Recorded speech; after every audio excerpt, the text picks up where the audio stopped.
Assalamualaikum warahmatullahi wabarakatuh. Ramadan terbaikku bersama penghafal Al-Quran. Bagaimana kabarnya hari ini teman-teman semuanya? Alhamdulillah, luar biasa, tetap semangat. Allahu Akbar, Masya Allah. Pastinya teman-teman yang di rumah pasti sangat bahagia dan bersemangat dalam menjalankan ibadah puasa. Alhamdulillah teman-teman semuanya, hari ini kita sudah pada Ramadan hari keempat. Nah teman-teman semuanya pasti sudah nggak sabar ya untuk menunggu berbuka puasa. Nah, pada hari ini insya Allah Ustadz berkesempatan untuk memberikan kultum untuk di Sidita El Mamur ini. Teman-teman semuanya, sebelum Ustadz menyampaikan materi, Ustadz punya tepuk saum. Nah, di sini siapa yang sudah tahu tepuk saum? Kalau sudah tahu, nanti ikutan bergabung dengan Ustadz. Kalau yang belum tahu, hari ini kita akan latihan. Baik, 1 sampai 2, 3 kali kita latihan. Baik, kita percobaan dulu ya. Yang sudah tahu langsung bergabung saja ya. Baik, 1, 2, 3. Tepuk saum. Tidak makan, tidak minum, tidak gibah. Jaga hati, jaga mulut, jaga mata. Quran selalu dibaca sambil menunggu buka. Terawih, bangun sahur, jangan lupa saum. Nah, itu teman-teman lagunya. Ih, tadi kayaknya Ustadz tidak tepuk ya. Tepuknya cuma sekali ya. Baik teman-teman semuanya, kalau Ustadz lupa tepuk, nanti teman-teman yang tepuk saja ya. Baik, kita coba 2 kali lagi ya. 1, 2, 3. Tepuk saum. Tidak makan, tidak minum, tidak gibah. Jaga hati, jaga mulut, jaga mata. Quran selalu dibaca sambil menunggu buka. Terawih, bangun sahur, jangan lupa saum. Nah, sekali lagi. Oke, sekali lagi ya. Sampai hafal ya teman-teman semuanya. 1, 2, 3. Tepuk saum. Tidak makan, tidak minum, tidak gibah. Jaga hati, jaga mulut, jaga mata. Quran selalu dibaca sambil menunggu buka. Terawih, bangun sahur, jangan lupa saum. Iya kan, kita kan lagi saum ya. Saum puasa Ramadan. Masya Allah.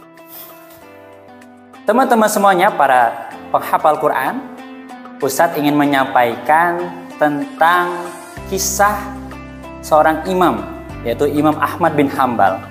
Kita ketahui beliau adalah salah satu murid dari Imam Syafi'i ya, yang kita kenal dengan Imam Ahmad. Nah, suatu ketika di masa tuanya beliau tidak kepikiran, tapi dalam hatinya itu kok pengen banget pergi ke kota Basrah. Jadi beliau itu tinggal di Irak ya, di negara Irak. Nah, dan itu sangat besar juga ya. Beliau tinggal di Baghdad, kemudian entah kenapa beliau pengen sekali pergi ke Irak. Pokoknya hatinya tuh pengen ke Irak pokoknya mah, nggak tahu kenapa. Dan akhirnya beliau berangkat, bermusafir, dan akhirnya beliau sampai malam. Kemudian beliau singgah di satu masjid di kota Basrah.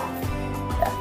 Beliau sholat berjamaah, sholat isya berjamaah, sudah selesai karena sudah capek dan dalam perjalanan tidak tahu mau nginep di mana. Karena tadi beliau nggak tahu itu hatinya tuh pengen pergi ke kota Basrah. Kemudian duduk istirahat ya sambil tiduran. Taunya datang siapa? Seorang marbot. Kucuk datang. Syekh, mana falta? Masya Allah. Datanglah seorang marbot bilang, orang tua, kamu sedang ngapain di sini? Tidak boleh tidur di sini. Ini masjid, bukan tempat tidur, tapi untuk ibadah. Waduh. Nah, orang ini tidak tahu kalau yang sedang tidur itu adalah Imam Ahmad. Ya, Imam Ahmad ini teman-teman semuanya sangat terkenal di kota Irak. Ya, karena salah satu ulama ya yang terkemuka pada zaman itu. Ya, kan ada Imam Syafi'i, ya, ada Imam Ahmad, ada Imam Malik, ada Imam Abu Hanifah.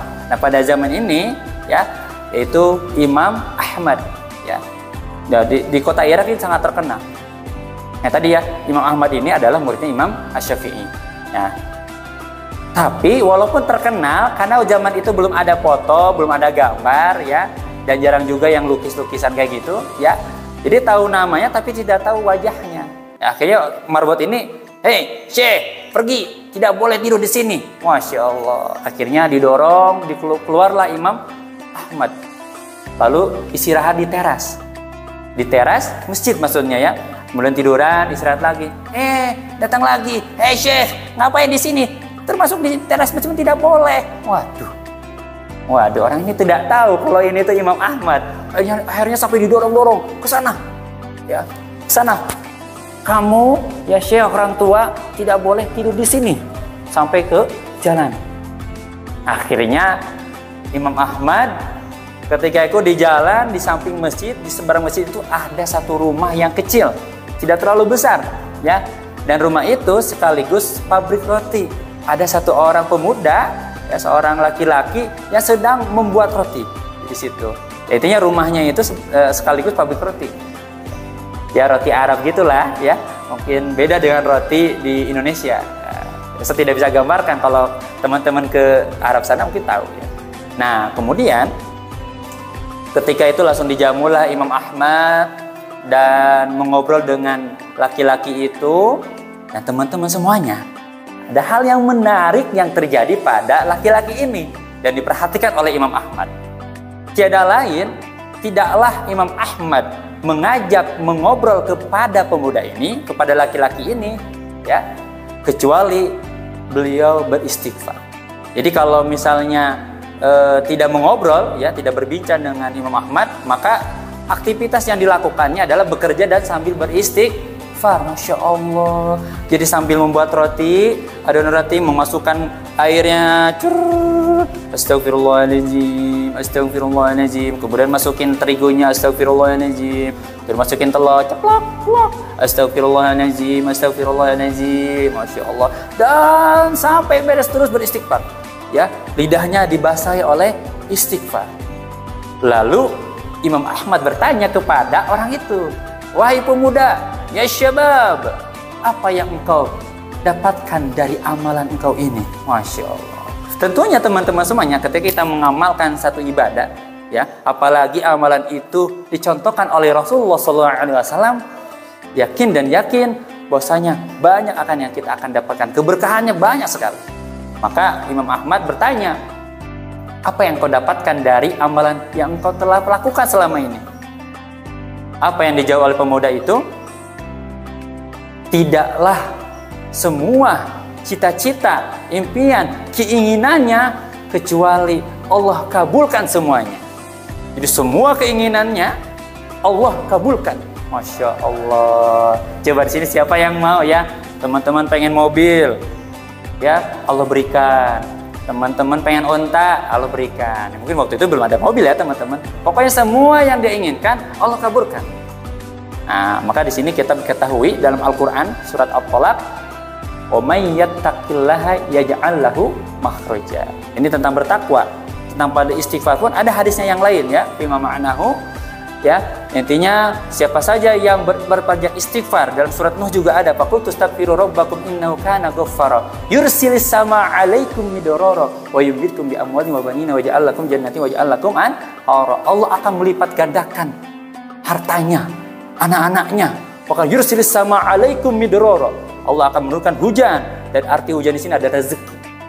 Siapa saja yang beristighfar. Masya Allah. Dan orang ini ketika ditanya lagi, wahai syabab, berapa lama engkau melakukan istighfar? Katanya, saya beristighfar dari awal saya bekerja, ya, sampai sekarang saya terus beristighfar. Masya Allah, teman-teman semuanya, ya. Dan tapi ada satu keinginannya yang belum tercapai, yang belum Allah kabulkan pada saat ini. Kata Imam Ahmad, apa? Wahai syabab, aku selama ini hal yang belum dikabulkan, yaitu saya ingin bertemu dengan Imam Ahmad. Masya Allah. Sontak di situ Imam Ahmad mengatakan, Allahu Akbar, Allahu Akbar, Allahu Akbar. Oh, ini yang membuat hatiku, membuat diri ini ingin datang ke kota Basra. Ternyata karena istighfar engkaulah yang membuat aku datang ke sini. Masya Allah. Jadi teman-teman semuanya, yang membuat Imam Ahmad datang ke kota Basrah adalah karena istighfarnya orang ini. Masya Allah, ya, sampai senang banget, dan orang pemuda itu sangat senang ya karena bisa bertemu dengan Imam Ahmad. Ya, karena disampaikan sama Ustadz, Imam Ahmad ini sangat terkenal ya, salah satu ulama ya yang sangat dicintai oleh umatnya pada saat itu. Namun semua tahu namanya tapi tidak tahu wajahnya gitu. Kan di awal kan nggak tahu kalau itu Imam Ahmad, sampai ketahuan dia pengen bertemu Imam Ahmad, maka disitu dia bilang, saya Imam Ahmad. Masya Allah. Baik teman-teman semuanya, dari kisah ini kita bisa mengambil hikmahnya. Yang pertama yaitu kita sebagai umat muslim sepatutnya untuk memperbanyak istighfar. Rasulullah SAW saja selalu beristighfar, seminimal-minimalnya itu 70 kali istighfar. Atau minimalnya kita ya jangan sampai enggan untuk beristighfar dalam sholat 5 waktu kita. Maka ketika sholat, adik-adik semuanya, Assalamualaikum warahmatullah, Assalamualaikum warahmatullah, langsung berangkat lari-lari gitu ya. Ya, kalau sudah sholat, teman-teman istighfar, Astaghfirullahaladzim, alladzi la ilaha illa huwal hayyul qayyum. Masya Allah, beristighfar. Wa atubu ilaihi, astaghfirullahaladzim, astaghfirullahaladzim. Simple, singkat, dan sangat mudah. Namun nyatanya banyak di antara kita yang enggan mengucapkan kalimat istighfar ini. Maka dari itu, yuk Ustadz ajak teman-teman semuanya untuk memperbanyak istighfar. Ya, maka yang kedua yaitu apalagi di bulan suci Ramadan, ya hikmah yang kedua, yuk kita perbanyak ibadah, perbanyak istighfar kepada Allah, perbanyak munajat kepada Allah, karena disinilah madrasah ketakwaan. Ya, ya ayyuhalladzina amanu kutiba alaikumus shiyam kama kutiba alal ladzina min qablikum la'allakum tattaqun. Tentunya tujuan dari bulan puasa itu adalah supaya kalian menjadi orang yang bertakwa. Salah satunya dengan mengamalkan istighfar. Bahkan ketika sahur, ya dalam Al-Quran, al-mustaghfirina fis sahur. Orang yang beristighfar itu ketika sahur. Apalagi ya tadi ketika sahur, teman-teman semuanya habis makan sahur, jangan lupa untuk perbanyak zikir, perbanyak tilawah Al-Quran. Jangan tidur lagi. Ya, banyak di antara kita, Dek, ini ibunya datang, Adek, ayo bangun, sudah waktu sahur. Ma, jam berapa ini? Ini masih malam. Dek, ayo bangun, katanya, kata bapaknya juga. Ayo bangun, kita sahur. Masya Allah, sahur tuh jam berapa? Jam 3. Masya Allah, jam 3 sahur. Waduh, nih awalnya aku tidur lagi, aku ngantuk banget. Nah, kata orang tuanya, ya udah boleh tidur lagi, yang penting udah sahur. Nah, akhirnya tidur sampai berapa, bahkan sampai jam 6. Akhirnya tuh tilawah enggak, sholat juga enggak. Nah, teman-teman habis sahur, sunnahnya itu kita memperbanyak ibadah, ya, memperbanyak istighfar, ya, memperbanyak istighfar, atau kita lanjutkan dengan tilawah. Jadi jangan sampai dilewatkan untuk berdoa kepada Allah SWT, karena itu waktu mustajabah, ya, di waktu sahur itu. Nah, itu teman-teman semuanya yang bisa Ustaz sampaikan. Kurang lebihnya mohon maaf bila ada kesalahan. Datangnya dari saya pribadi, dari Ustaz, dan kebaikan itu datangnya dari Allah SWT. Jika ada kata salah mohon dimaafkan. Boleh silakan untuk memberikan masukan kepada Ustadz jika ada dari dalil ayat-ayat yang Ustadz sampaikan tadi ada kesalahan. Silakan. Insya Allah Ustadz sangat terbuka. Terima kasih. Wabillahi taufiq wal hidayah. Wassalamualaikum warahmatullahi wabarakatuh.